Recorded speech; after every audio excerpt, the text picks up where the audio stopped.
The gun was already drawn when Ruby Turner realized she had made a terrible mistake.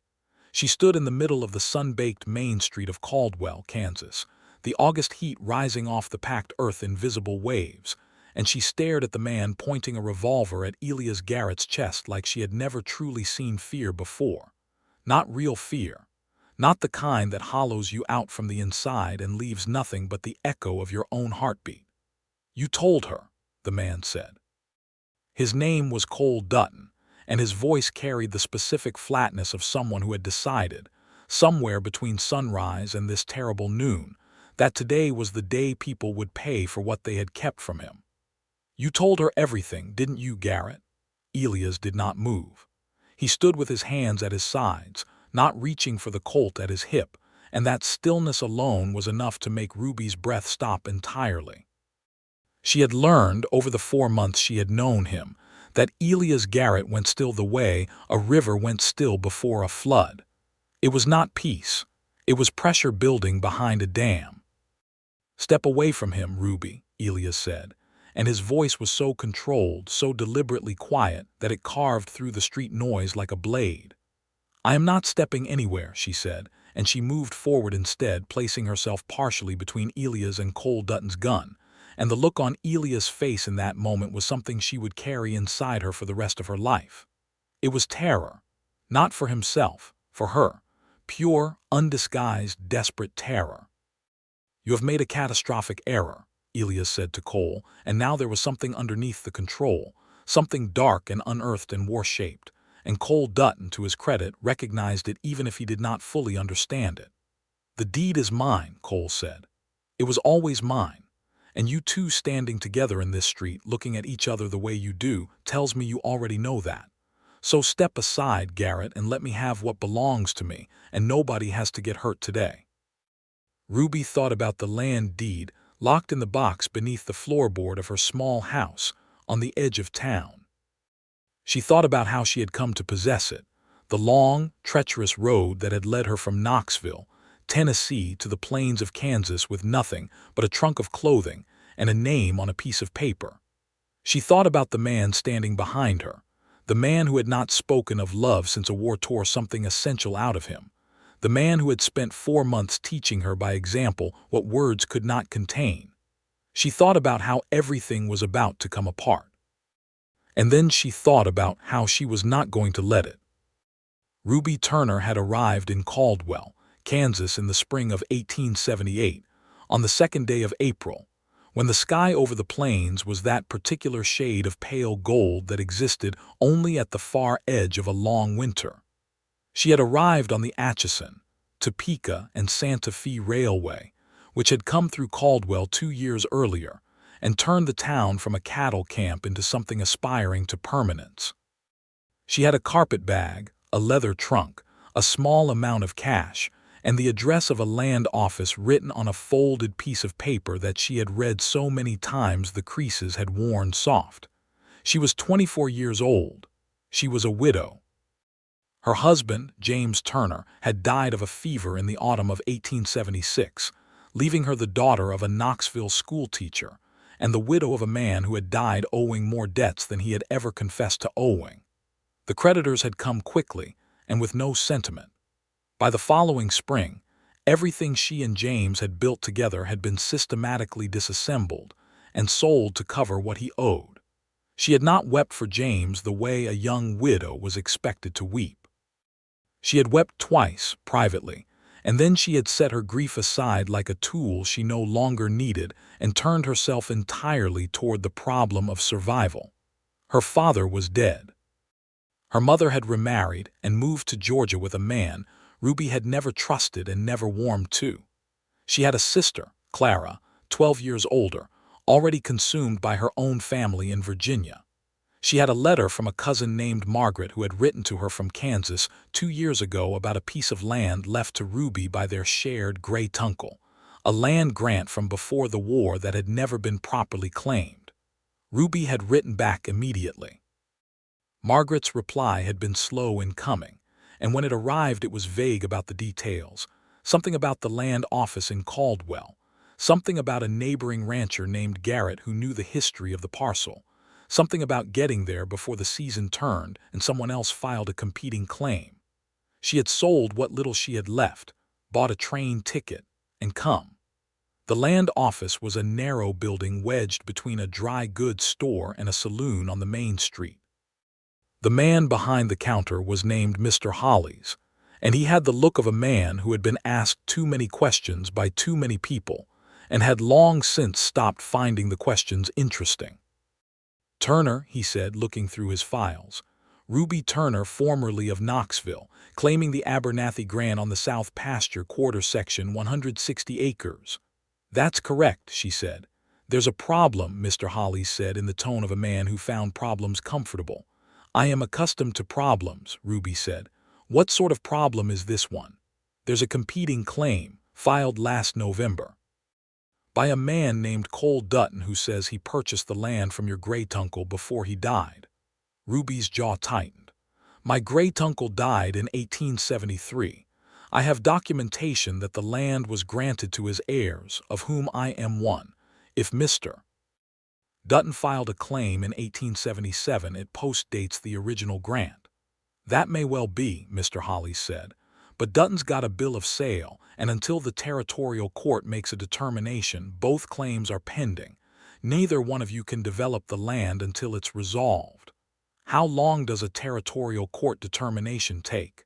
"Could be a month, could be a season, depends on the judge's circuit."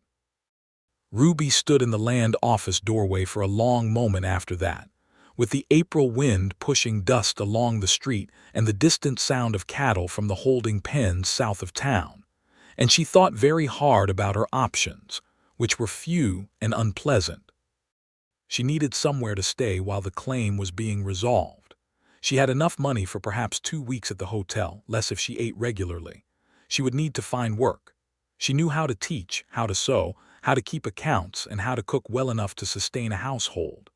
In a town like Caldwell, in a season like this one, some of those skills would be useful. She rented a room at the Caldwell Hotel and spent the rest of her first afternoon learning the geography of the town. Caldwell in 1878 was a cow town at the end of a long trail drive season, still waking up from winter. It had a newspaper, 2 churches, a school without a permanent teacher, a barber shop, a hardware store, a doctor's office, 4 saloons, and more men than women by a proportion that Ruby found both statistically obvious and practically significant. The cattle trade brought crews from Texas in the summer, which meant the town spent spring and early fall in a state of cautious anticipation, preparing for the violence and money that came with the drives. She introduced herself to the school's board of directors, 2 of whom were delighted to hire a woman with her qualifications to teach through the season at a salary that was modest but would cover her room and food. She accepted. She began work on the following Monday. It was the following Friday that she first encountered Elias Garrett. She had gone to the dry goods store for paper and chalk, and he was there at the counter, speaking with the store owner about a supply order, and she noticed him the way you notice a fire in a cold room. Not because he was beautiful, though he was, in a severe and weathered way that had nothing to do with softness. He was tall and broad-shouldered with dark hair gone slightly long at the collar, and eyes the color of good whiskey, amber and deep and complicated. He was wearing a plain work shirt and canvas trousers and boots worn enough to have a story. He looked like a man who had been outdoors for most of his life and had made his peace with it. What she noticed more than any of that was the quality of his silence.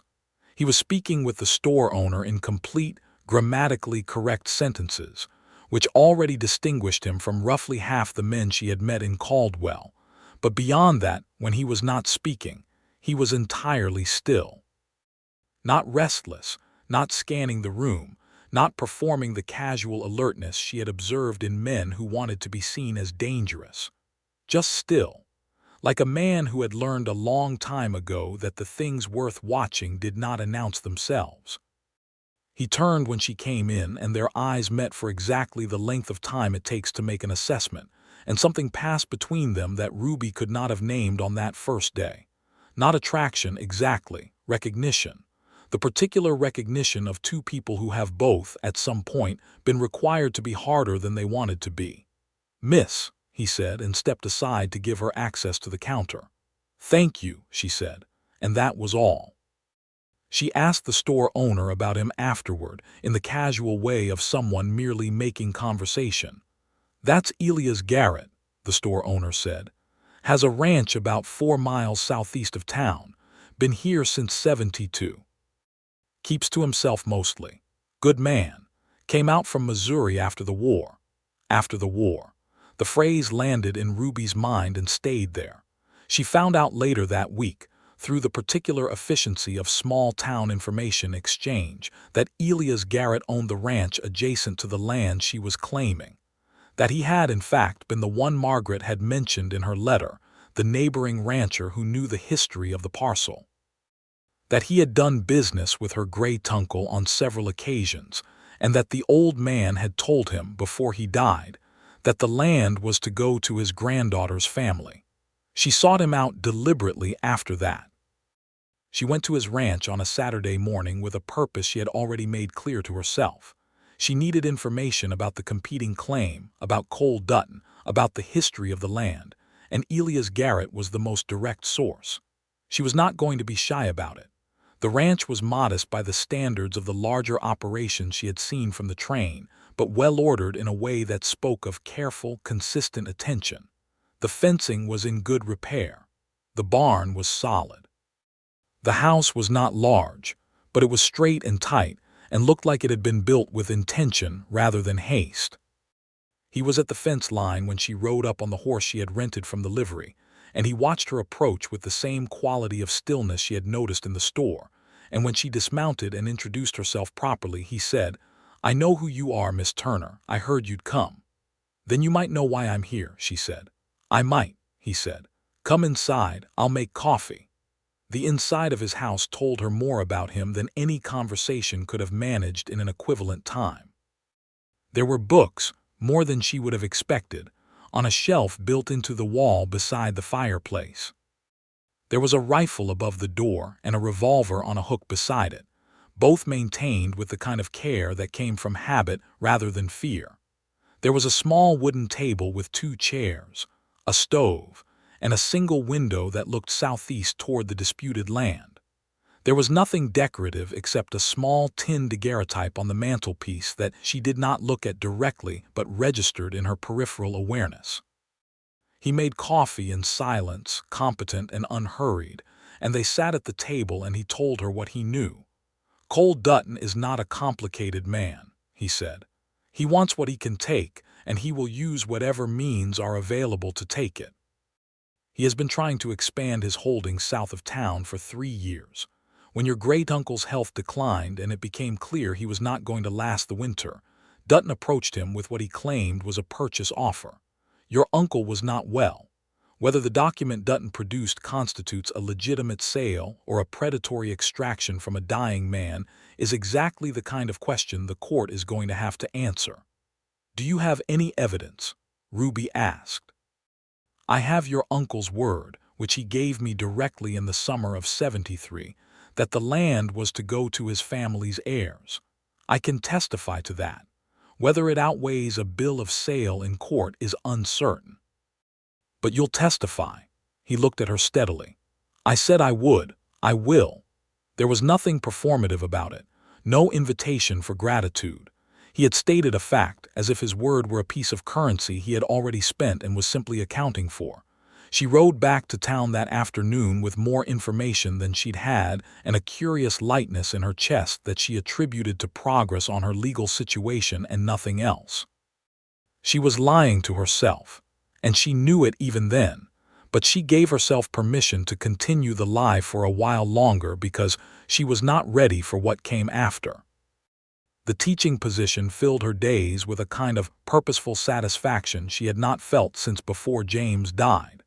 There were 22 students in the Caldwell schoolhouse, ranging in age from 6 to 15, children of ranchers and shopkeepers, and the occasional cattle drover who had decided to stay. They were rowdy and intelligent, and some of them had been without formal schooling for a year or more, which meant she had the specific pleasure of watching understanding dawn in a person's face when something finally connected. She was good at the work. She had always been good at it. Her father had taught her that the transmission of knowledge from one mind to another was among the most serious of human responsibilities, and she had taken that seriously her whole life. Cole Dutton came to the schoolhouse on her third week. He was a large man, not as tall as Elias but broader in a way that felt aggressive rather than strong, with a face that had been handsome once and had curdled somewhat with time and habitual self-interest. He stood in the doorway of the school after the children had been dismissed for the afternoon, and he looked at Ruby with the expression of a man who was accustomed to negotiations going his way. "Miss Turner," he said, "I believe we have a mutual inconvenience to resolve." "We have a legal dispute," she said. "I don't consider that an inconvenience. I consider it a matter of property rights." "The land isn't worth what you think it is," he said. "I'll buy you out at a fair price, more than fair. You could go back east and set yourself up comfortably." "I am not interested in going back east," she said, "and I am not interested in your offer."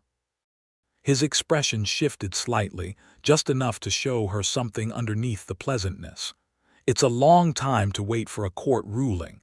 Could be a hard season for a woman on her own." "Thank you for the warning," she said.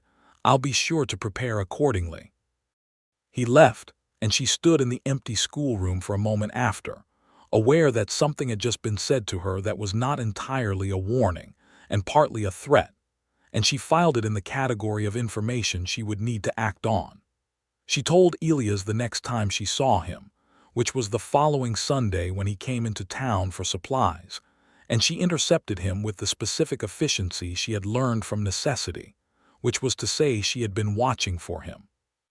He listened with the same careful attention he gave everything, and when she finished he was quiet for a moment and then he said, "Don't walk alone after dark."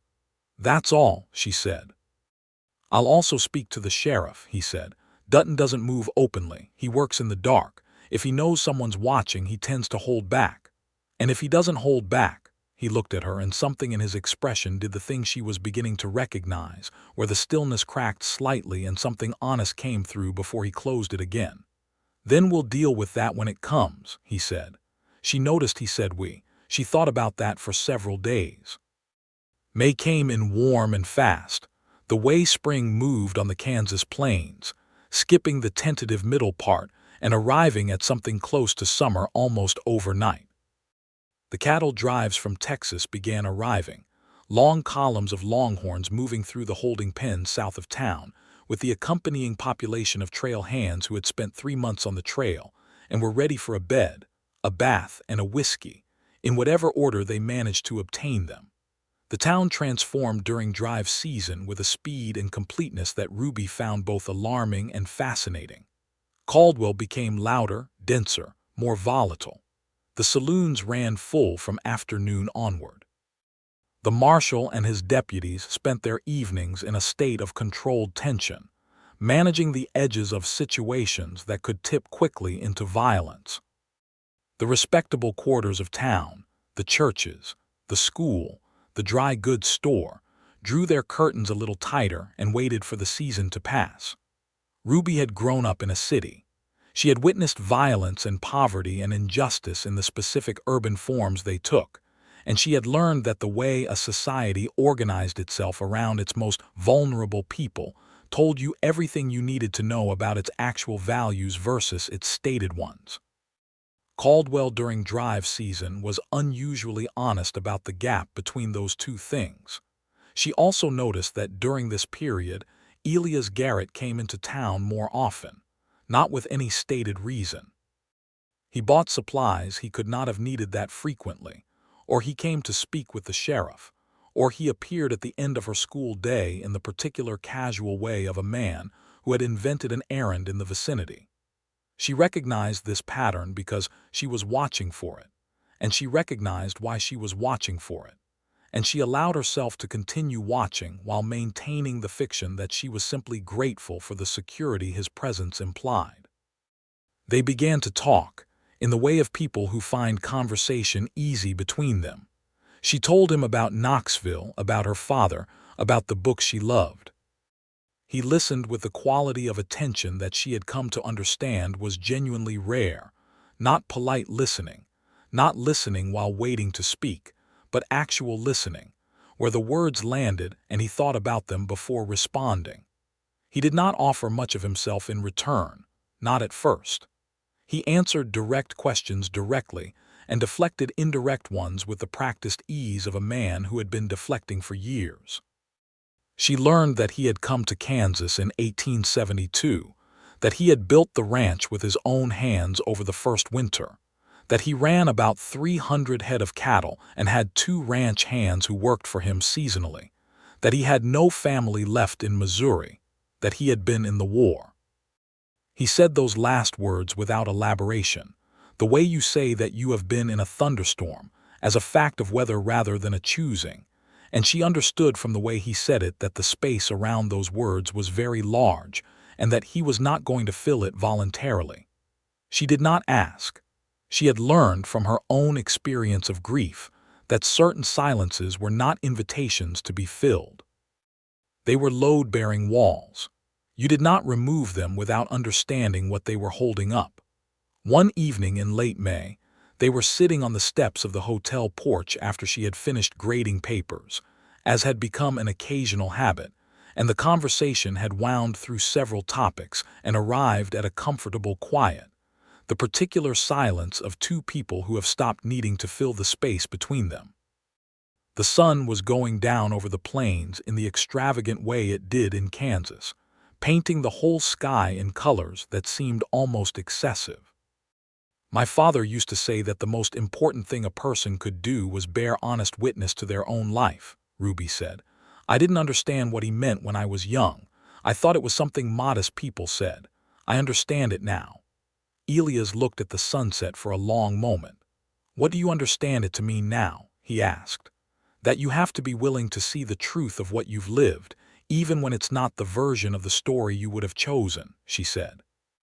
Even when the truth is that you were wrong or that you were hurt or that something was taken from you that you will never get back. If you can look at it honestly, you can carry it. If you lie to yourself about it, it carries you. He was quiet for a long time after that, and then he said, Your father was a wise man. He was, she said. She did not press. She let the moment be what it was, which was the first time she had felt with some certainty that something she said had reached him in the specific place he kept most carefully defended, and that he had allowed it to land. June brought heat and the first significant challenge to her land claim, when Cole Dutton filed a supplementary petition with the territorial court, claiming that the original land grant had been improperly recorded and that the Abernathy deed was therefore void. This was a legal maneuver rather than a factual one, designed to create delay and cost, and it worked as intended because it required Ruby to find representation for the response filing, and lawyers were expensive. She was at the land office with Mr. Hollies, looking at the paperwork and doing arithmetic in her head about how many months of teachers' wages it would take to cover a lawyer's fee, when Elias came in. He had apparently heard about the petition the same way he seemed to hear about everything that affected her, through the particular intelligence network of a man who was paying close attention and had been paying it for long enough to have established useful connections. He looked at the petition documents for several minutes, reading carefully, and then he said to Mr. Hollies, There's a land attorney in Wichita named Carver who handles exactly this kind of competing claim. Dutton used the same tactic on the Hendersons 2 years ago and lost. Carver can counter this in a single filing. His rates, Ruby started to say. I'll arrange the retainer, Elias said. She turned to look at him. You will not, she said, not unkindly but with absolute firmness. I will not be in your debt, Elias. I respect you too much for that arrangement. He looked at her and she looked at him, and the quality of the moment was such that Mr. Hollies very quietly found something to attend to at the far end of the office. It is not a debt, Elias said. It is a correction of an injustice. Cole Dutton is doing what he always does, and I am tired of watching him do it. Then let me pay you back, she said. In installments from my salary, I keep accounts carefully. He was quiet for a moment. Then, all right, he said. Good, she said. Give me the attorney's address. I'll write to him today. He gave it to her, and she wrote the letter that afternoon, and the attorney from Wichita replied within the week, and the supplementary petition was countered so efficiently and completely that Dutton's own lawyer had to apologize to the court for filing an inadequate complaint. Ruby paid Elias back $20 a month, and she brought the payment herself to his ranch on the first of each month, which gave her a structured reason to visit that she found necessary because, without it, she would have visited anyway, and she was not yet ready to be that honest about it. The visits to the ranch became the part of her month she looked forward to most. Elias was different on his own land than he was in town. Not more relaxed exactly, but more settled, more fully himself, as if the space of the ranch was calibrated to his particular dimensions in a way that Caldwell was not. He showed her the operation with a quiet pride that was not boastful but was genuinely attached, the way you are attached to something you have built with your own hands over years of sustained effort. She met his two ranch hands, a young man named Pete, barely 19, who was earnest and freckled and treated Ruby with the careful respect of someone who had been raised right, and an older man named Domingo, who had come up from New Mexico Territory 12 years earlier, and who looked at Ruby the first time she visited with the specific quality of attention of a man who was seeing something he had been hoping to see for a long time. Domingo said to her, with the directness that she came to understand was simply his mode of speaking, "He has been alone a very long time." She said, "So have I," he nodded as if this were satisfactory, and went back to his work. In July, the heat became serious in the way of the Kansas plains, where the sky turned white instead of blue and the air had weight to it, and the cattle in the pens moved slowly, and the men in the saloons moved slower. The school took a recess for the hottest weeks, which left Ruby with more unstructured time than she was accustomed to, and which she discovered she could fill very efficiently by spending more of it at Elias Ranch. She told herself she was reviewing the boundaries of the disputed land parcel for her court filing. This was true but not the complete truth, and she was honest enough with herself to know it. One afternoon in mid-July, she arrived at the ranch to find Elias at the water pump behind the house, shirt off, working water from the well with the mechanical efficiency of a man performing a daily task, and she saw for the first time the scars on his back.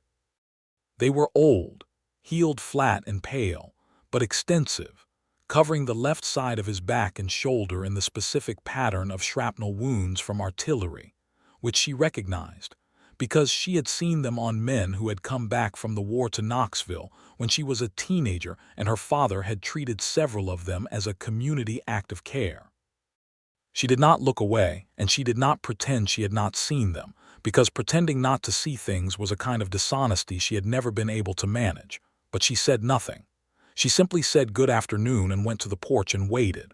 When he came out dressed, she was sitting with her papers and she looked up and met his eyes, and what passed between them in that moment was an acknowledgment without words. He had been wounded, deeply, structurally, in ways that had not fully healed. She knew it. He knew she knew it. They did not need to speak of it to have understood it together. He sat across from her at the porch table and they went through the boundary documentation, and the conversation was ordinary and productive. And afterward she thought that perhaps the most intimate thing two people could do was see each other clearly and continue without flinching. The legal situation moved forward through July with the particular slowness of territorial court proceedings, where everything depended on when the circuit judge was available and whether both parties had completed their submissions. Dutton filed 2 more motions, both of which the Wichita attorney dispatched efficiently, and by late July the case was scheduled for a formal hearing in early September. Dutton, in the meantime, had not been idle in the extralegal dimensions of his campaign. He had spoken to the school board about Ruby's appointment, claiming she was a woman of questionable character for having arrived alone and unchaperoned in a cattle town, which was the specific kind of slander that worked most effectively against women in 1878, and which made Ruby so furious she could barely hold a teaching switch without imagining other uses for it. The school board, to their credit, did not act on Dutton's suggestion, largely because 2 of its 3 members had seen Ruby teach and understood her value, but the attempt had been made, and she knew it would be made again. She told Elias about it over coffee at his kitchen table on a Thursday afternoon in late July, and his response was measured and cold in the specific way of a man who was controlling something very fierce. "He is a coward operating under the pretense of respectability," Elias said. "Every tactic he uses is designed to cost you without requiring him to face you directly. It is the strategy of a man who knows he is wrong." "I know that," Ruby said. "Knowing it doesn't make it less effective." "No," he said, "it doesn't." He was looking at his coffee cup and she was looking at him, and she thought, "I am in love with this man." She thought it the way you finally name something you have been looking at for a long time without acknowledging its name, with the combined sensation of relief and terror that comes from having finally told yourself the truth. She did not tell him. She was not sure he was ready to hear it, and she was not sure she had the courage yet to say it. And there was a practical consideration, which was that their legal situation was still unresolved, and she did not want to complicate it with emotional stakes she could not afford. August arrived, and with it the final weeks of the drive season, and Caldwell settled into the particular exhausted busyness of a town winding down its most intensive period. The cattle herds still came, but less frequently. The trail hands came through, but their money was running out, and the desperation that comes at the end of a season's earning and spending together made the evenings more dangerous. There was an incident on the 14th of August. Ruby was walking back from the schoolhouse after dark, later than she should have been because she had stayed to finish a set of reading assessments for the new term that started in September, and 2 men came out of the alley beside the saloon in the particular deliberate way that told her immediately this was not an accident. They were Dutton's men. She had seen them at the edges of his property when she had ridden near it on her survey of the disputed land. "Miss Turner," one of them said, with the false pleasantness of a man who has been told to apply pressure rather than force, "Mr. Dutton wonders if you've reconsidered his offer." "Mr. Dutton should wonder about something more productive," she said, keeping her voice level and maintaining her pace, not stopping because stopping was the wrong response. The man stepped in front of her. "It would be in your interest," he said, and now the pleasantness was gone, "to give this some serious thought." What happened next occurred very quickly. There was movement in the dark behind the men, and then Elias Garrett was there with a presence that was genuinely alarming, not because of any gesture toward his weapon, but because of the quality of the attention he focused on the 2 men, which was the specific quality of a person who had been in situations of lethal danger and was not afraid of this one. "The lady is going home," he said, "and you are going back to wherever Dutton keeps you." There was a very long moment. And then the men moved aside and Ruby walked through the space they had made, and Elias walked beside her without touching her until they were a full block from the saloon, and then she stopped and turned and said, "How did you know?" "I didn't," he said. "I was walking you home. I do it most evenings." She stared at him. "You have been walking me home most evenings." "Since April," he said, "without telling me." "You wouldn't have wanted me to tell you," he said. "You would have said you were capable of walking yourself home, which you are. You are capable of a great many things. That is not the point." She looked at him in the darkness, and the street was quiet around them, and she thought, tell him right now, but she didn't. She said thank you, and she meant it with her entire self, and she went inside and she lay awake for a very long time. The confrontation she had not been expecting came the next morning. Cole Dutton came to the schoolhouse while she was setting up for the day, and he came alone, and he was not pretending this time. "The court hearing is in 3 weeks, he said. "I have a new piece of documentation. A sworn affidavit from a man in Wichita who claims your great-uncle was not of sound mind when the original land grant was recorded. Your claim fails if that affidavit is admitted. Then I will challenge it, she said. You don't have time, he said, and you don't have the money. You don't know what I have, she said. I know what you don't have, he said. You don't have a family here, you don't have a husband, you don't have deep roots in this community. What you have is a teacher's wage and a legal claim that I have been slowly dismantling for 4 months. He paused. Take the offer, it is generous. Leave Caldwell. Go back east and start again. You are a young woman with your whole life ahead of you. Don't spend it fighting over 160 acres of Kansas grassland. Something in Ruby went very still in a way that was not fear and not anger, but something beyond both of them. Something that had been building since the creditors came for her belongings after James died, since the people who should have helped her did not help her, since she had learned that the world was arranged in such a way that women who stood alone were expected to understand that standing alone meant standing for less. Mr. Dutton, she said, I was born the daughter of a man who believed that justice was not given but claimed, and that the claiming of it was a moral obligation rather than an imposition. I have been listening to you imply, threaten, and maneuver for 4 months, and I am done listening. I will see you in court. He looked at her for a long, measuring moment, and she saw in his face the specific recalculation of a man who has misjudged his opponent, and then he said, You will regret this, and left. She was shaking when he left, and she sat down at her desk and breathed very deliberately until the shaking stopped, and then she graded papers for 2 hours because work was the most reliable method she had found for restoring her equilibrium. She went to find Elias that afternoon and told him everything. Listened, and when she had finished he was quiet for longer than usual, looking out toward the southern pasture, and then he said, He mentioned the affidavit because he wants you to panic and settle. It is likely the affidavit is either fabricated or insufficient, but we need to know. I'll write to the attorney, Ruby said. I'll go to Wichita, he said. Tomorrow. It is 2 days by horse and 1 by train. I can meet with Carver in person and find out exactly what Dutton has and what it means. She looked at him. You would go to Wichita. I will be back within a week, he said. Pete and Domingo can manage the ranch. Elias, she said, and the way she said his name made him look at her with an attention that was almost overwhelming in its completeness. Why are you doing all of this? He was very still for a moment. Because it is the right thing to do, he said. That is true, she said, and it is not the whole answer. He looked at her for a long time. The afternoon light was coming through the kitchen window at a low angle, catching the amber in his eyes, and the house was very quiet, and she thought, now, this is the moment. And then he said quietly, No, it is not the whole answer.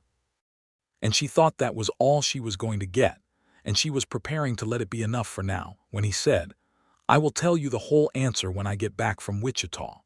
She looked at him for a long moment. I will hold you to that, she said. He went to Wichita the next morning, and Ruby taught school for 5 days with a quality of restless distraction that her students noticed and found amusing, because children are the most efficient observers of adult emotional states ever devised by nature. On the 6th day, Elias came back. He came straight from the train to the schoolhouse, arriving just as she was dismissing her students for the afternoon. He was dusty from travel, and his jaw was set with the particular determination of a man who has arrived at something after a long internal journey rather than a short external one. The children filed out around him with the instinctive awareness of the young that something adult and significant was occurring, and then the schoolroom was empty except for the 2 of them and the afternoon light and the smell of chalk and wood and the particular silence of a room that had been full of children and was now suddenly not. The affidavit is fraudulent, he said. Carver identified the notary as a man who lost his license in 1875 for falsifying documents. Dutton paid him to resurface and provide the signature. Carver has already filed an objection with the court and a separate complaint about the notary. The affidavit will not be admitted. We will win the case, Ruby said. Almost certainly, he said. Thank you, she said. Elias, thank you. I told you I would tell you the whole answer when I came back, he said. You did, she said. He was standing in the middle of the schoolroom with the afternoon light behind him, and the dust of 2 days' travel still on his coat. And he looked like a man who had decided, somewhere between Wichita and Caldwell, to stop defending something and instead to do the more frightening and more honest thing. "I have not spoken of love since before the war," he said. His voice was very steady and very quiet and carried all the weight of what it had cost him to build that sentence.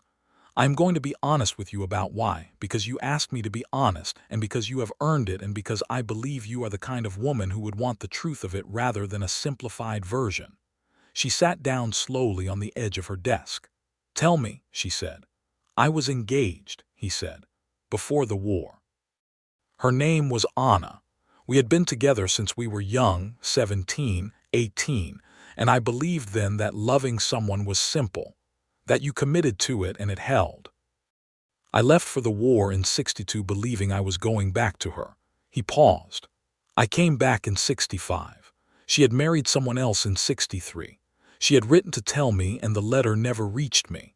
When I came home, she was already a mother and her husband was a good man, and she was not unhappy. She was not unhappy, and I tell you that because I have spent years being glad about that, even though I could not be glad about my own part of it at the time." Ruby was very still, listening with her whole self. "I was 23 years old, and I had spent 3 years in a war that took things from me that I do not have words for even now, and I came back to find the one thing I had been holding on to in order to continue was already gone. And I made a decision." He looked at her directly. "I decided that love was a specific kind of vulnerability I could not afford. That I would build something solid and self-sufficient, and that I would be responsible and useful and present in the world, but that I would not open that particular door again. And I have not. For 13 years I have not." The room was very quiet. "And then you arrived," he said, "on the 2nd of April, and you walked into the dry goods store with your papers and your purpose, and you looked at me like you were assessing whether I was worth the time it would take to form an opinion about, and I thought, there it is. There is the thing I decided I could not afford." Ruby felt something in her chest that was too large for the cavity containing it. "I spent 4 months trying to be useful to you without admitting what I was actually doing," he said, "which was falling in love with you. And I am telling you this now because you asked me, 4 months ago, to be honest with you, and because you deserve honesty rather than the performance of practicality, and because Dutton's men put their hands in your direction last week, and I spent the subsequent hours understanding that what I was feeling was something I no longer had any interest in pretending was merely a concern for your welfare." Ruby Turner stood up from the edge of the desk. She crossed the schoolroom floor in 4 steps, and she took his face in her hands, and she said, "Elias Garrett, I have been in love with you since June, and I have been practicing patience while I waited for you to catch up to it." He made a sound that was somewhere between a laugh and an exhale of something held very long, and then he kissed her with the contained ferocity of a man who has been holding something back for a very long time, and has finally, deliberately, and completely decided to stop holding it. She kissed him back with everything she had, without reservation, without the careful management of feeling that she had been employing since April. She had been patient, and she had been cautious, and she had been practical, and all of that was exactly right for the time in which it had been required, and now it was no longer required. When they separated, he kept his hands on either side of her face, and he looked at her with an expression she had never seen on him before, which was the expression of a man who has been allowed back inside a room he had locked himself out of, full of light and terror and profound, specific relief. "I am not a simple man," he said. "I know that," she said. "I carry things that take up space," he said. "I know that too," she said.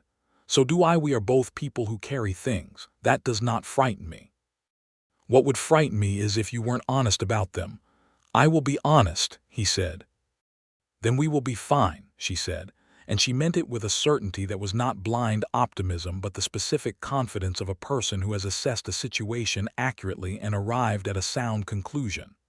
He smiled then, which she had seen before, but not like this, not with the full and undefended quality of it, and it changed his face entirely, and she thought, This is what he looked like before the war, or something close to it, something good.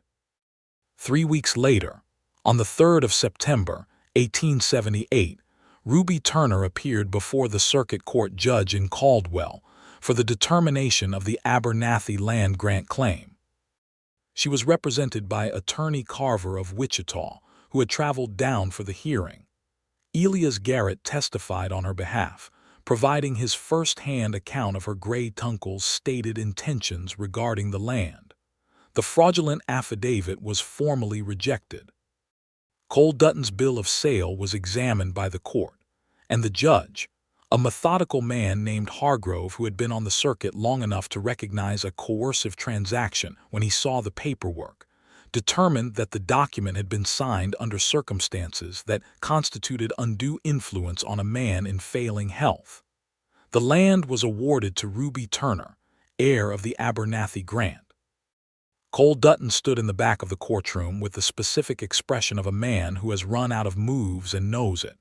He looked at Ruby, and he looked at Elias standing beside her, and something passed through his face that might have been the first honest emotion Ruby had seen in it, which was the recognition of what he had done, and the understanding that it had not worked. He left Caldwell 3 weeks after the ruling. Ruby heard later that he had gone south, toward Indian Territory, though she did not inquire further. He was not her problem anymore. She stood in the Caldwell Street after the court ruling with the deed to 160 acres of Kansas grassland in her hand, and Elias was beside her, and she said, "I need to go see it, the land, properly." "I know it well," he said. "I can show you every acre." They rode out together that afternoon, south of town, across the October dry grass with the sky enormous and pale above them, and he showed her the land with the careful attention of someone who has been watching over something for a long time and is glad to hand the stewardship of it to its rightful owner. The southern parcel of the land abutted the eastern edge of his ranch, which she had known in the abstract but which became newly significant as she stood on her own ground and looked across at his. "They share a fence line," she said. 200 yards of it," he said. She looked at the shared fence and she looked at him, and he looked at her with that amber gaze that had been watching her since April with more honesty than he had probably intended. "That is convenient," she said. "I thought so," he said. She developed the land over the autumn, using the revenue from her continued teaching salary to fund the first season's preparations. She built a small house on the parcel with help from Elias and Pete and Domingo, working through October and into November as the weather permitted, using timber from Wichita and stone from the creek bed on the eastern edge of the property. The house was modest, 2 rooms and a porch, but it was well constructed and solid, and the first evening she spent in it she sat on the porch and watched the Kansas stars come out and felt something she had not felt since before James died, and possibly not even then, which was the specific sensation of being exactly where she was supposed to be. Elias came every day during the building and on most days after. He was practical help during the construction, skilled with timber and stone in the way of a man who had built his own place from nothing, and he was careful and present and honest, and she watched him become incrementally more open over those weeks, like a field after a long rain, turning from something guarded to something that was allowing itself to grow. They talked during those evenings on the porch, and the conversations went deeper than they had in the spring, into the territory that the spring conversations had been clearing the path toward. He told her about the war in pieces, not as a narrative but as accumulated disclosures, a detail here, a moment there, delivered without dramatics because the truth of it required no dramatization. He had been at Wilson's Creek and Pea Ridge and several engagements whose names she did not know. He had seen men die who did not deserve to die, and had survived things that he believed should have killed him, and the survival had not felt like luck for a very long time. "It feels like luck now," he said one evening, which was his way of saying what he meant without quite saying it directly. "I am glad you survived it," she said directly, which was her way. He reached across the space between their chairs and took her hand, and they sat in the dark with the stars overhead and the Kansas wind in the grass and the two properties meeting at the fence line below the house, and it was the most peaceful she had felt in years. He asked her to marry him in November. He did not make a production of it, which suited her. He came to her door on a Sunday morning when the first real cold of the season had arrived, and the sky had the iron quality of approaching winter, and he stood in her doorway with his hat in his hand, and he said, "I have been thinking about this carefully, and I want to say it correctly. I will forgive minor inaccuracies," she said. "I want to marry you," he said. "I want to be your husband, and I want you to be my wife, and I want us to build something together on these two pieces of land that will last longer than either of us. I am aware that you are a woman who does not need anyone to take care of her. I am not proposing to take care of you. I am proposing to stand beside you for the rest of my life, and to be the most honest person in your proximity, which is the most I can offer and which I mean completely." Ruby Turner looked at Elias Garrett in her doorway on a cold November morning in 1878, and she thought about her great uncle who had set this in motion by leaving her a piece of land and dying, and about her father who had taught her that justice must be claimed, and about James Turner whose death had given her the terrible freedom that had brought her here, and about the long, complicated road from Knoxville to the Kansas plains, and about every morning since April when she had woken up and thought about this man before she had finished forming the thought that she was awake. "Yes," she said. "Obviously, yes." He laughed, which she was still not fully accustomed to because it transformed him so completely, and she stepped forward and took his coat lapels in both hands and kissed him until he had stopped laughing and started being very thoroughly present instead. They were married in the second week of December, 1878, in the Caldwell church, by the Reverend Morrison, who had come to the territory from Ohio 7 years earlier, and who performed the ceremony with the practical warmth of a man who had officiated in frontier conditions long enough to appreciate that sentiment and efficiency were not opposites. Domingo was Elias' witness. A woman from town named Martha Holloway, who had become Ruby's closest friend through the school year, was hers. Pete sat in the front row with the expression of someone attempting to maintain adult composure and not entirely succeeding. The schoolchildren were all present in a mass because Martha had told the whole town and the town had come, and Ruby stood in the church doorway afterward in her best dress with the Kansas winter light cold and brilliant around her and Elias' hand warm and certain in hers, and she thought, "This is what I came for. Not the land, though the land was hers. Not the legal victory, though that had been necessary. This specific and irreplaceable thing." They combined the two properties over the winter, fencing the shared boundary into a shared operational unit, which doubled the effective grazing range for Elias' herd and gave them the scale to seriously expand the operation in the spring. Ruby kept teaching through the school year because she loved the work, and because she was good at it, and because one of the things she had said to Elias when they were negotiating the terms of their shared future, as she called it with affectionate precision, was that she had no intention of giving up work that had meaning because she was now a wife. He had said he would think less of her if she had intended to, and she had said she knew he would, and they had understood each other perfectly. The winter was hard the way Kansas winters could be, with ice on the pastures and storms that came in off the plains with no warning and no apology. They spent the worst of it inside, close to the stove, and the forced proximity was not a hardship.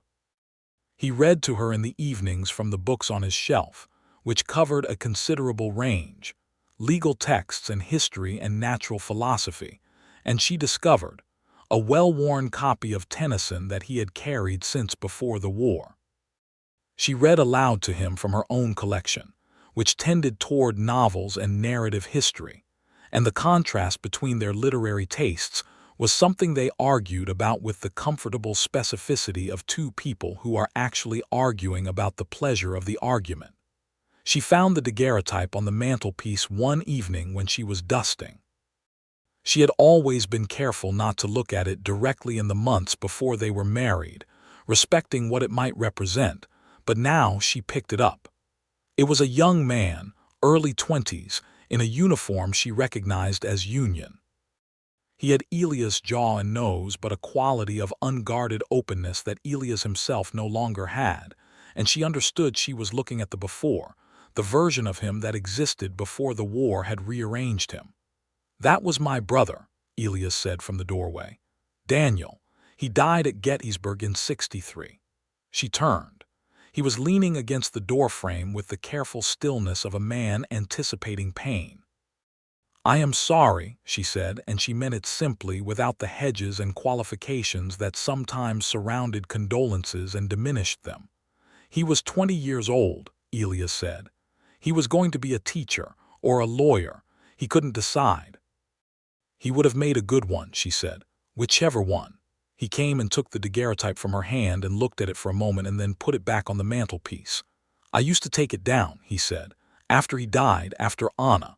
I couldn't bear to look at him because he reminded me of everything that had been normal before, and normal had stopped being available. I put it back up in '75. I thought I should be able to look at him without it destroying me." "Can you?" she asked. "Now," he said. "Yes." He looked at her. "You have made a number of things possible that were not possible before." She crossed the room and put her arms around him and held on, and he held her back, and they stood like that in the lamplight with the winter wind, finding every seam in the house and both of them entirely warm. Spring came to the Kansas plains in 1879 with the same extravagant suddenness as the previous year, and with it the restart of the school term and the beginning of the first cattle operation under their combined properties. Elias had negotiated with 2 Texas ranchers over the winter for an expanded contract, and by May they had 500 head of cattle on the combined pasture, with plans to expand further once they had assessed the carrying capacity of the southern parcel. Ruby had hired a helper for the school, a young woman named Ida who had come west from Illinois with her family and who had 3 years of normal school training and the specific eagerness of someone who had studied for work and not yet had the chance to do it. Ruby supervised her with the combination of high standards and genuine encouragement that characterized her approach to teaching in all its forms. She was sitting at the school desk one afternoon in late April, going over the quarterly assessments, when the specific and unmistakable knowledge arrived in her body that she was pregnant. She had been waiting for this knowledge for several months with a combination of hope and the particular terror that comes from wanting something enough to be afraid of it. She sat with the knowledge for a long moment, letting it settle into reality, and then she set down her pen and thought about what she was going to say to her husband. She decided on direct. She was always direct. She went home to their house on the combined properties, which was now the larger of the two because they had expanded it over the winter to accommodate the reality of 2 people with substantial book collections and professional equipment, and Elias was at the stove when she came in, which was not unusual because he cooked well and enjoyed it. "I need to tell you something," she said. He turned from the stove and looked at her face and went very still. "We are going to have a child," she said. The expression that moved through his face was extraordinary. It was not simple because nothing about Elias Garrett was simple, and the mixture of emotions that crossed him in those seconds was the fullest she had ever seen him. Joy and terror and grief and hope all arriving simultaneously like a complicated weather system moving through its speed, and she watched it all without looking away. "When?" he said when he had arrived somewhere approaching composure. "November," she said. "I believe." He crossed the kitchen in 2 steps and took her in his arms and held her in the careful and complete way of a man who is trying to contain something very large that is trying to get out of him. "I am frightened," he said, into her hair. "So am I," she said. "That seems appropriate." "We will be good at it," he said. "We will be terrible at parts of it and good at other parts," she said. "Like everything. Are you happy?" He pulled back and looked at her, and his eyes were bright in the way they got when he was feeling something he had not yet found words for. "Yes," he said. "I am very happy." The pregnancy moved through summer and into fall with the particular combination of wonder and inconvenience that characterized the experience.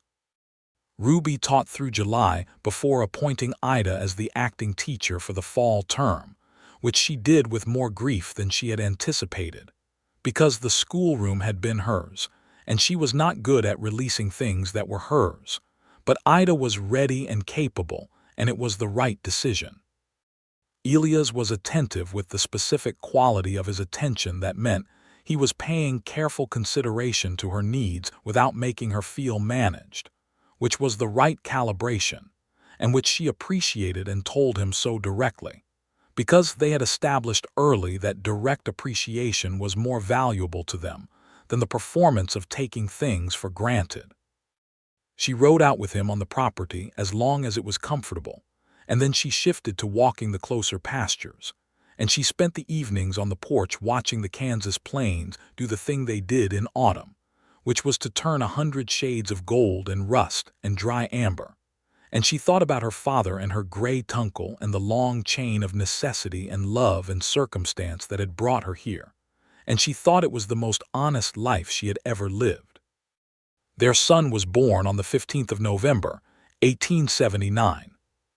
He arrived in the early hours of the morning in their bedroom, with the help of the doctor from Caldwell and Martha Holloway, who had been summoned by Elias at midnight with the specific controlled urgency of a man who is very frightened and is managing it by maintaining precise efficiency. The birth was difficult in the way that first births are often difficult, long and demanding and requiring from Ruby a quality of sustained endurance that she was fortunately well equipped to provide. Elias stayed outside the bedroom door for the entire 8 hours, which the doctor told him was unnecessary, and which he ignored with the polite immovability of a man who has made a decision based on feelings rather than logic and knows it, and does not care. When the doctor brought him in, the morning light was coming through the window, and Ruby was tired in the absolute cellular way of new motherhood, and the baby was in her arms, and Elias sat on the edge of the bed and looked at his son with an expression Ruby had never seen on him before, which was the expression of a man encountering a form of love he had not previously understood was possible, total and immediate and slightly terrifying. "He looks like Daniel," Elias said, very quietly. Ruby looked at the baby's face and she thought about the daguerreotype on the mantelpiece and she said, "Yes, he has your family's jaw. What do you want to name him?" he asked. "I was thinking," she said, "about Daniel, if you would want that." Elias was quiet for a long moment and she watched him hold the name in his mind and feel what it felt like, and what it felt like was evident in his face, which was sorrow and love and gratitude all wound together into something that was both painful and exactly right. "Daniel," he said. "Yes." He took the baby from her carefully, with the tentative precision of a man handling something he is certain he will break, and then with increasing confidence as the baby settled against his chest without incident, and he sat with his son in the November morning light, and Ruby watched him and thought, "There it is. There is the thing that was always possible in him that the war and the loss had covered over. Not gone, present, waiting for the right conditions to grow." She slept for several hours after that, and when she woke, Elias was still in the chair beside the bed with Daniel asleep on his chest, and he was not reading or working or doing anything except being present with his sleeping son, and she thought it was the most beautiful thing she had ever seen.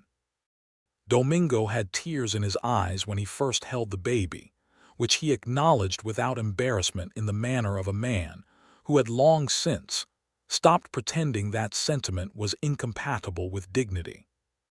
Pete held the baby with the terrified reverence of a very young man being entrusted with something irreplaceable, and survived the experience intact. The winter of 1879 was the warmest in their memory, which cattle ranchers appreciated for practical reasons, and which Ruby appreciated for the specific reason that a warm winter was easier to navigate with a newborn. Daniel was a serious baby, quiet and watchful in the way that she was told by more experienced mothers was a form of high intelligence, though she suspected this was something experienced mothers said about all babies.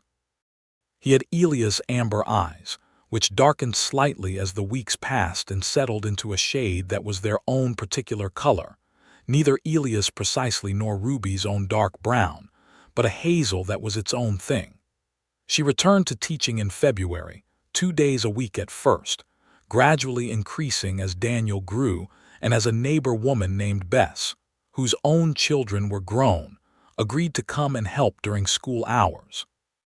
She had missed the schoolroom with a specific and productive grief, and returning to it felt like coming back into a room she had been worried had been rearranged in her absence, and finding it exactly as she left it, but better, because she had changed. Spring came again, and with it the second drive season, and the ranch was operating at the scale they had planned for, the expanded herd and the combined pastures producing the kind of stability that had been possible in the abstract and was now actual. Elias hired a third hand, a man named Reuben who had been working with a neighboring outfit, and who came with strong references and a steady manner that suited the operation. The town of Caldwell was growing in the years after 1878, as more families came to settle the surrounding land, and as the cattle trade continued to bring commercial activity. A second school was proposed, and Ruby was asked to serve on the planning committee, which she did with the focus she brought to anything in which she had a genuine interest. She was at a committee meeting in the summer of 1880 when she heard from Martha Holloway that Cole Dutton had died in the winter, somewhere down in Indian Territory, of a fever. She received the news with the specific emotional neutrality of someone who has long since resolved their relationship with a former antagonist. She bore him no ill will. He had been what he was, had done what that required, and had gone on to whatever came after. She returned her attention to the school planning committee. Elias received the news with a similar quiet. He was not a villain in a story, he said that evening. He was a man who thought the world owed him more than it gave him and who tried to take the difference. I've seen that turn men into many things. Did the war do that to some men? She asked. Yes, he said, to some. It did the opposite to others, made them understand what mattered and what didn't. He paused. I spent a long time unable to access what I knew mattered. That is different from not knowing. What helped? She asked. He looked at her across the table where Daniel was asleep in the cradle Elias had built from ash wood over the previous winter. You, he said, and this. He gestured at the room, at the house, at everything it contained, having something to build toward rather than away from. She reached across the table and took his hand, and he turned it over and held hers with the comfortable certainty of a man who has been holding this particular hand for 2 years, and intends to go on holding it for the rest of his available time. In the autumn of 1881, their daughter was born. They named her Caroline, after Ruby's mother, in the spirit of generosity toward complicated relationships that Ruby had cultivated since learning that generosity was more useful than grievance. Caroline arrived with considerably more efficiency than Daniel had, in the space of 4 hours, and she announced her presence in the world with a volume that made the doctor laugh and Elias stand in the bedroom doorway looking simultaneously alarmed and delighted. Caroline was nothing like Daniel in temperament. Where Daniel was quiet and watchful, Caroline was immediate and expressive, with opinions about every aspect of her existence that she communicated at full volume and with zero ambiguity. Elias adored her with the specific helplessness of a father encountering a daughter for the first time, which was absolute and complete and somewhat comical in a man who was otherwise so contained. She has you in her, he said to Ruby one evening when Caroline had spent 40 minutes loudly objecting to the quality of the sunset, which she had apparently found inadequate. She has her own self in her, Ruby said. We will have to keep up. I am not sure I am equal to it, he said. Neither am I, she said. We will manage together. Daniel, at nearly 2 years old, regarded his new sister with the philosophical acceptance of a naturally serene person, encountering an interruption and deciding to adapt to it.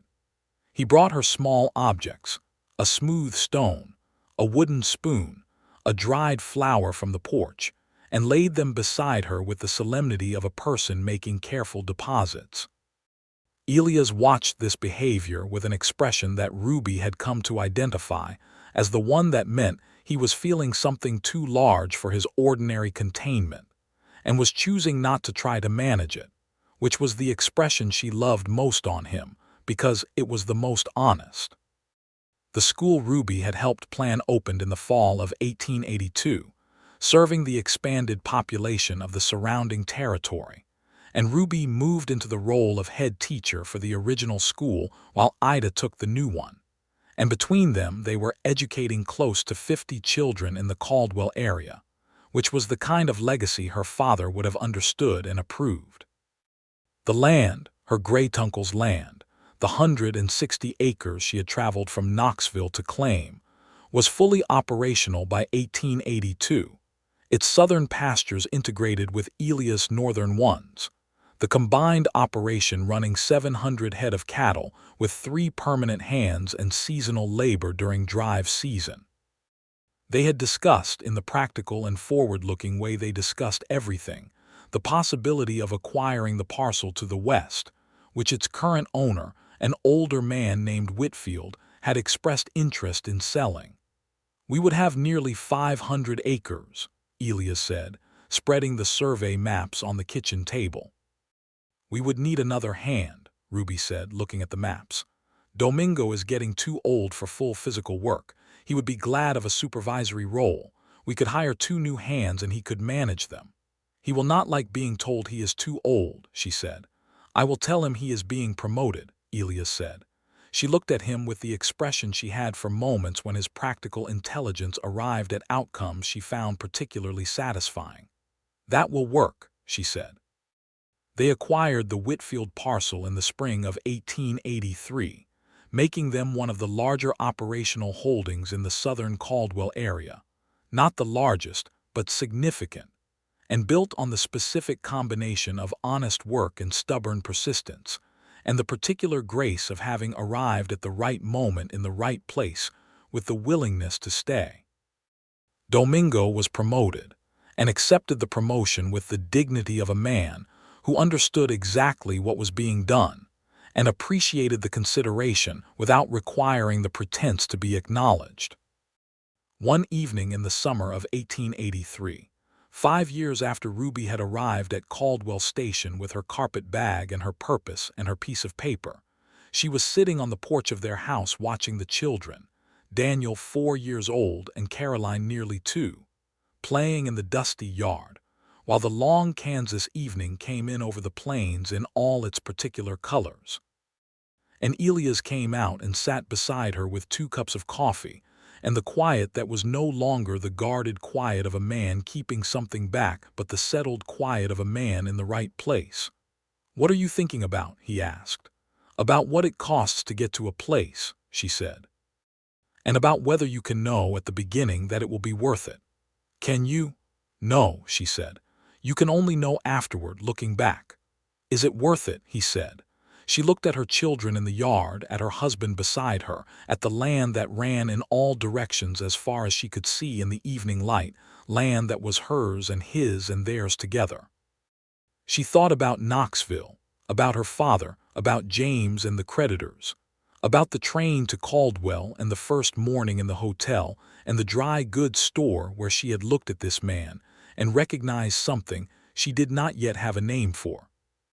She thought about the 4 months of careful approach and the schoolroom where he had finally said the thing he had been holding since before she arrived. She thought about the night they had spent at the fence line on their separate properties, sitting in the dark across from each other, neither one speaking, and how that silence had been the most articulate conversation she had ever had. "Yes," she said. "Enormously yes." He took her hand, and she leaned her head against his shoulder, and they watched Daniel carefully constructing something from sticks in the yard, while Caroline dismantled it with the systematic efficiency of someone who has found the most effective possible use of her current skill set.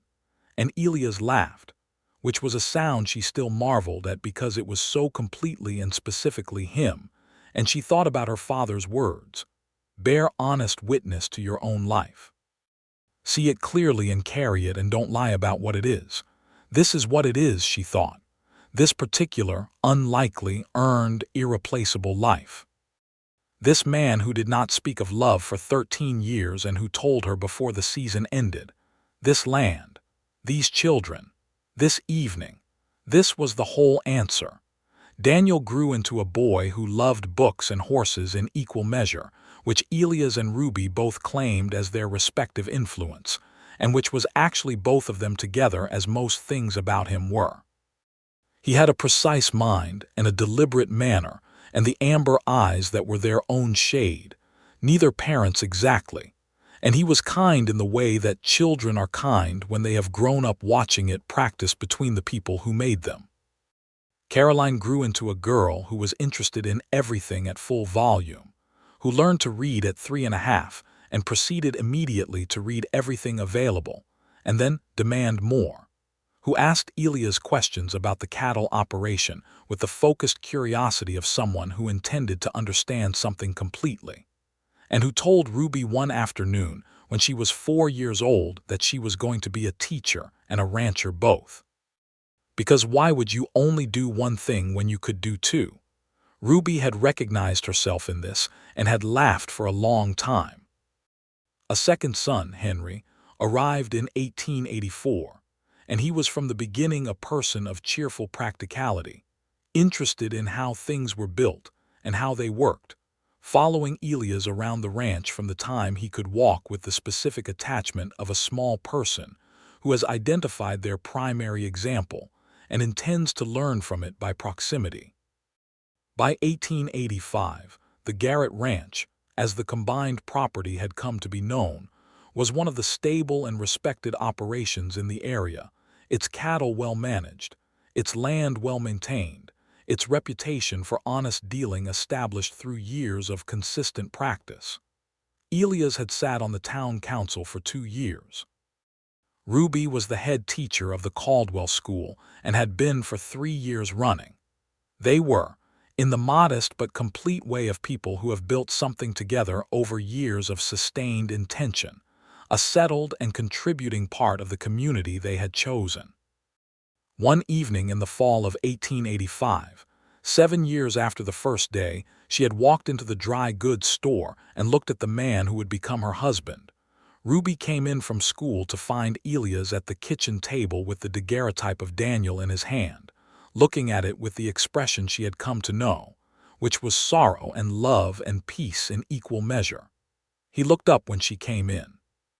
"I was thinking about him today," he said. "I do less now, think about him with grief, I mean. Now it is mostly just love." "That's how it should go," she said. "I know," he said.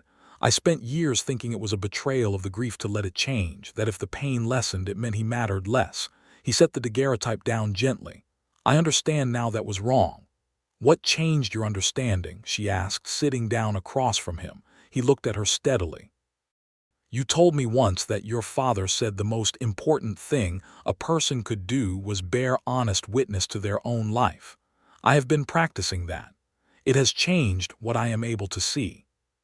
She felt something in her chest that was too large for ordinary language, the particular feeling of watching someone you love arrive at a hard-won peace that you cannot give them but can only create the conditions for. "He would have liked you," Elias said. "Daniel. He liked books and arguments and people who said what they meant." "Then we would have gotten along very well," she said. He smiled, the full and undefended smile she still marveled at, and reached across the table and took both her hands in his. "I am grateful for every day," he said. "I want you to know that. I was a man who had closed himself off from that kind of gratitude for a very long time, and I want you to know that it is present in me now, every day." "I know it," she said. "I can see it." "Good," he said. "I want it to be visible." She squeezed his hands, and the kitchen was warm around them, and the children were somewhere in the yard in the autumn afternoon. And outside the window the Kansas plains stretched out in every direction as far as the light reached, gold and amber, and the particular open vastness that had terrified her once, and which she now understood as simply the truth of the place, that the world here was large and honest, and demanded the same in return.